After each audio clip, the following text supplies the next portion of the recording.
I'm Melissa. I'm Brianna. And we're Free Spirits Beverage Company.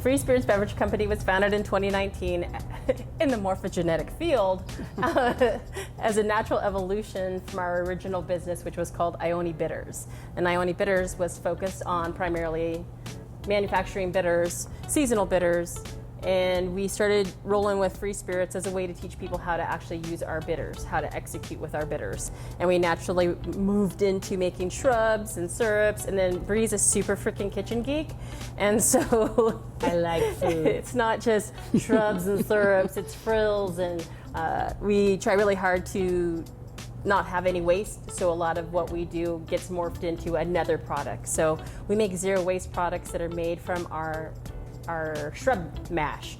And so if people aren't familiar with what a shrub is actually made with vinegar, sugar, and macerated fruit oftentimes. It was a traditional way of preserving fruit before refrigeration.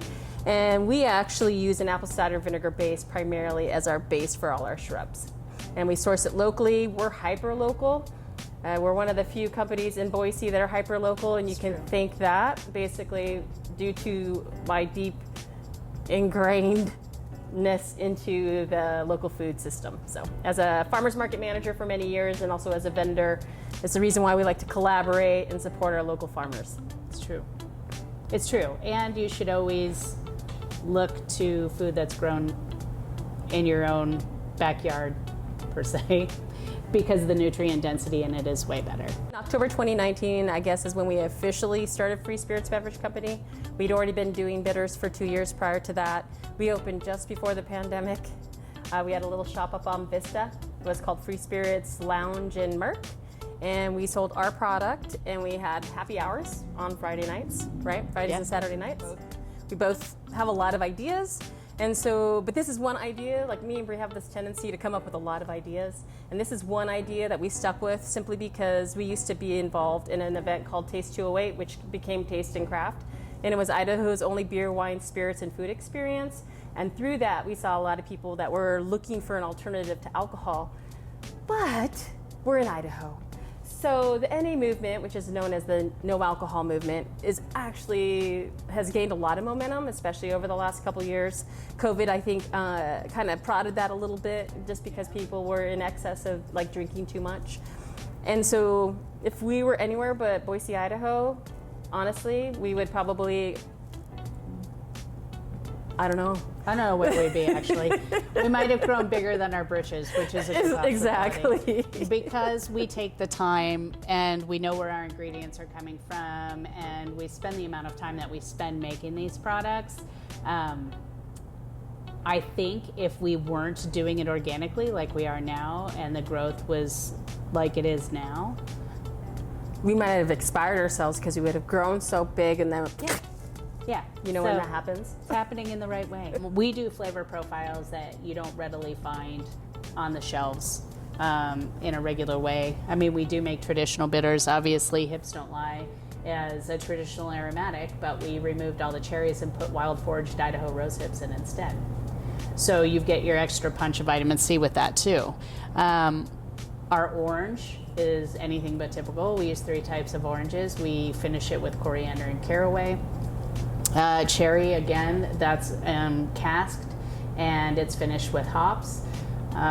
So we do have traditional bitters, but then we also do things like poppins, which is what I like to call the ditchweed bitters. And those are all weeds that grow wild in Idaho, and it's finished with vanilla and Palo Santo. So it is a Palo Santo bitter, but it also fortifies your body and helps you get through allergy season. Right, so there's a method behind everything. You know, with making tinctures and stuff prior to switching over to cocktails and making cocktail bitters, the idea is still there that mixology is medicine, that food is medicine, that you can always support your body no matter what you're doing there's ways to support your body. And bitters is one of those things as a culture we've gotten away from. We used to use it on the regular. It helped you with your digestion. It helped your body break down fats and carbs. Now we've replaced it with salt and sugar. So it is actually a good time to get back into bitters. Even if you don't drink it with some seltzer water. Have it with your juice. Put it in your coffee. At the coffee shop where we used to have the lounge, we used bitters in coffee all the time. It's a way to flavor it without adding any sugar to the profile or any volume to your coffee.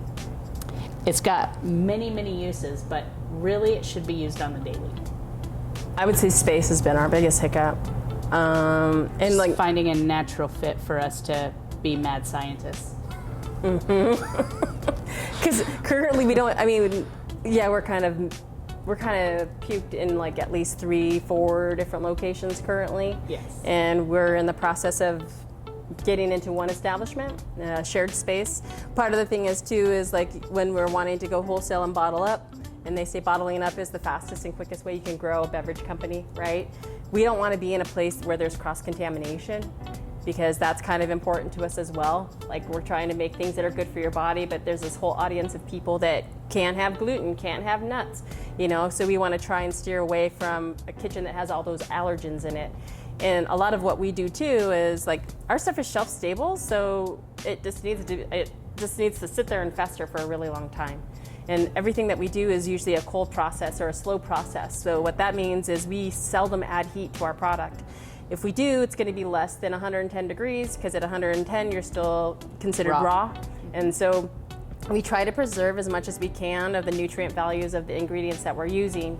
But there are certain things like cranberries, which we use in our Rose Cosmo, which is also a seasonal shrub, which is, we're rolling into cranberry season right now, which don't grow in Idaho because there's no stinking bogs. But they do grow in Oregon. They do grow in Oregon. And so they're still Pacific Northwest local. Yes. So with our cranberries though, you do have to heat them up a little bit in order for them to actually pop and for them to release flavor. And so there's certain things that you actually do have to add a little heat to in order to gain benefit from them. So with the cranberry shrub that we make, which we were talking about doing zero waste, this is cranberry season. We've got cranberry shrub rolling. Then we naturally take those cranberries off of the shrub because we take all of the food out of the shrub and bottle it. So then Bree takes those cranberries and turns them into cranberry sauce, and then we sell cranberry sauce for the holidays. And it's delicious. If you have not had a shrubbed cranberry sauce, you need to hit us up. We get a limited supply this time of year, and when it's gone, it's gone. And this year we're actually doing something a little bit different than we've done before with the zero waste component of Free Spirits Beverage Company. The cranberry sauce being one of them. We're also doing a pear and ginger glaze for prime ribs, for hams, for turkeys. It goes well on all of them, and it's absolutely delicious. And then we did a smoked nectarine Korean barbecue sauce, and we did a rhubarb and rose barbecue sauce. So we're actually doing saucy sets this year. Because we're saucy. Saucy. Yes. And those ingredients, again, so like the rhubarb and rose, that's coming from our garden. The pears, the pear shrub is also coming from Bree's trees. And so everything that we pretty much do, there is some component of us putting our efforts into it beyond just the mad science part of it. Small business, why is that important, Bree? That's our community. That's the people that you live with. That's the people that you wave to on the road. That's the people that you live next door to. Without supporting those local economies, without supporting local businesses, you start breaking down those communities. You start having lines of division. It doesn't make for a healthy environment. It doesn't make for a healthy community. Supporting big box stores and supporting online proprietors that can get you your order within 24 hours, that's great. But you know what? You could ride your bike downtown and you could walk into a store and pick up the same product. So why aren't you doing that? Why aren't you supporting the community in which you live? When one of us thrives, we all thrive. Don't give up. If it's your passion, don't give up. And, you know, put it out there, like let people know what you're doing so that you can network. Because oftentimes I think people start a project and they don't have any kind of support to help them with their project because they can worry about I think our world is stuck in the world of black, right? There's something that drives that, and we need to switch that dial to recognize that this is a world of abundance. And when you share your ideas, it's kind of bringing them, when you share your ideas, it's putting words into action, essentially. So it helps you, people will start to rise up to support you, but you have to be open to receiving that support. That's true. Like what we're doing right here, right now, we're actually sitting in the Mode Lounge, which is a local bar in downtown Boise on the corner of 8th and Idaho. And we were given the opportunity to use this space because we're friends with the gentleman that owns it, and he supports what we do. They use our bitters here behind the bar. So this is actually a very good relationship for Melissa and I, and a great way for us to network, and a great way for us to show off a space that we enjoy being in, which is also a local business. And actually, we'll be returning to this space too. Just to let you guys know, we are doing Barzar. It's our 5th annual. Is it our 5th? I think it's our 5th or 6th. Yeah. So Barzar is actually going to take place here at the Mode Lounge on December 17th. This is a great way for you to enjoy a drink from the great bartenders that we have here, but also purchase last-minute, beautiful, handmade, locally made gift items for your friends and family.